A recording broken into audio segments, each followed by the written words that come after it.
नमस्कार, मैं राजेश श्री अरविंदो सोसाइटी की तरफ से आपका स्वागत करता हूं। हम आपको शिक्षा में शून्य निवेश नवाचार कार्यक्रम ZIA द्वारा संकलित रोचक नवाचार के बारे में बताएंगे। हम इनोवेटिव पाठशाला के अंतर्गत महाराष्ट्र की कक्षा 3 की EVS विषय की पुस्तक के पाठ 4 दिशाएं एवं मानचित्र में शब्द सागर नवाचार का क्रियान्वयन इस वीडियो में हम देखेंगे। सबसे पहले प्रस्तुत पाठ दिशाएं एवं मानचित्र का सारांश मैं आपको बताना चाहता हूँ। प्रस्तुत पाठ का सारांश ये है क्योंकि दिशाओं और मानचित्र से संबंधित जगह के बारे में जानकारी से संबंधित ये जो पाठ है उस पर ही आधारित है।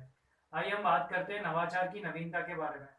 शब्द सागर नवाचार की नवीनता यह है जो पाठ से संबंधित शब्द हैं उनसे शब्दावली छात्रों से निर्मित कराई जाती है जिससे कि उनके व्याकरण कौशल को बढ़ाया जा सकता है और बेहतर किया जा सकता है।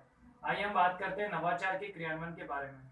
प्रस्तुत पाठ में जो विभिन्न राज्य और जगहों के बारे में जानकारी, जगह से संबंधित जानकारी जो आती है, इससे संबंधित जानकारी से शब्दावली तैयार कराई जाती है और शब्दावली तैयार कराने के बाद फिर उनसे संबंधित वाक्यों का निर्माण छात्रों से कराया जाता है जिससे कि उनका जो व्याकरण का कौशल है वह बढ़ पाता है, उनकी जो शब्दावली वो बेहतर हो पाती है।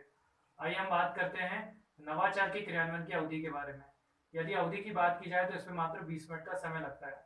यदि बात करें पूरे प्रबंधन की तो इसमें शिक्षकों को एक गत्ते का बॉक्स और एक रंगीन पेपर की आवश्यकता होती है।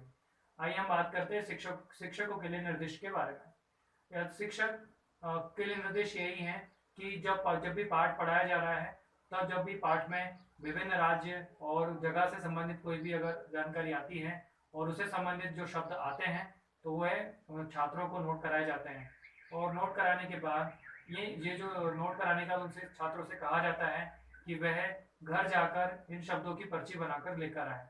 जो पर्ची बनाकर लेकर आ रहे हैं तो पर्ची में जो शब्द लिखने को उनको कहा जा रहा है उसी से संबंधित उसका चित्र भी उन्हें बनाना होता है। चित्र बनाने के बाद उसकी जो पर्चियां हैं वह उन्हें बंद कर कर विद्यालय तक लानी होती है। दूसरे दिन जब छात्र पर्चियां लेकर आते हैं तो उन पर्चियों को एक जगह पर एकत्रित कर लिया जाता है और जैसा कि मैंने कि आपको पूरे प्रबंधन में बताया कि गत्ते का बॉक्स की आवश्यकता होती है, गत्ते का बॉक्स छात्रों के समक्ष रखा जाता है। समक्ष रखने के बाद फिर छात्रों से प्रश्न पूछा जाता है कि क्या आप हमें बता पाएंगे कि ये जो बॉक्स है इसके साथ आज हम क्या करने वाले हैं। तो छात्र कहते हैं कि पता नहीं या फिर खेल खेलने वाले हैं। तो शिक्षक कहते हैं बिल्कुल सही पहचाना आपने, आज हम खेल खेलने वाले हैं। कौन है जो इसे आके सजाना चाहेगा। तो जो भी छात्र रचनात्मक होते हैं वे छात्र आते हैं और उसे बॉक्स को सजाते हैं। शिक्षक किसी एक छात्र को बुलाकर इसके ऊपर शब्द सागर लिखवा लेते हैं। इसके पश्चात शिक्षक विद्यार्थियों को निर्देश देते हैं कि सभी को वो जो पर्चियां थी पहले तो इसमें पूरी तरीके से डाल दी जाती है, पूरी पर्चियां इस बॉक्स के अंदर डाल दी जाती है। फिर शिक्षक विद्यार्थियों को निर्देश देते हैं, उनसे कहते हैं कि सभी को बारी बारी से आना है और सबको इसमें से पर्ची उठाना है और जो भी शब्द इस पर्ची में अंदर आता है उस खोलने के बाद उस शब्दों को पढ़ना है और इतनी जोर से पढ़ना है कि अंतिम जो पंक्ति में जो छात्र बैठे हुए हैं उन तक भी आपकी आवाज पहुंच सके। इसके पश्चात फिर उस शब्द का आपको वाक्य में प्रयोग करना है। तो आइए हम इसे उदाहरण के साथ समझते हैं कि किस तरीके से ये नवाचार क्रियान्वित होता है। मान लीजिए जो पहला छात्र आता है वो पर्ची उठाता है और पर्ची खोलने के बाद उसमें शब्द निकलता है महासागर। तो वह जोर से बोलेगा महासागर। महासागर बोलने के बाद फिर उसका वाक्य में प्रयोग भी उसे करना होगा कि पृथ्वी पर नमकीन जल का जो भंडार है उसे महासागर कहते हैं। तो इस तरीके से वे शब्द एक एक कर सभी छात्र आते हैं और पर्चियां उठाकर शब्दों को जोर से बोलते हैं और इसी के साथ वे वाक्यों में प्रयोग भी करते हैं। शिक्षकों को एक बात और ध्यान में रखनी होती है कि यदि कोई छात्र ऐसा है जिसे पर्ची में पढ़ने में कठिनाई हो रही है, उच्चारण में कोई तकलीफ हो रही है, तो वह उसे मदद कर सकते हैं, उसकी सहायता कर सकते हैं और उनकी पहले शब्द बोलने में और उसके बाद फिर वाक्य के निर्माण में भी उनकी सहायता कर सकते हैं। तो इस तरीके से नवाचार विद्यालय में क्रियान्वित किया जाता है। आइए हम बात करते हैं नवाचार के क्रियान्वयन से प्राप्त होने वाले प्रतिफल के बारे में।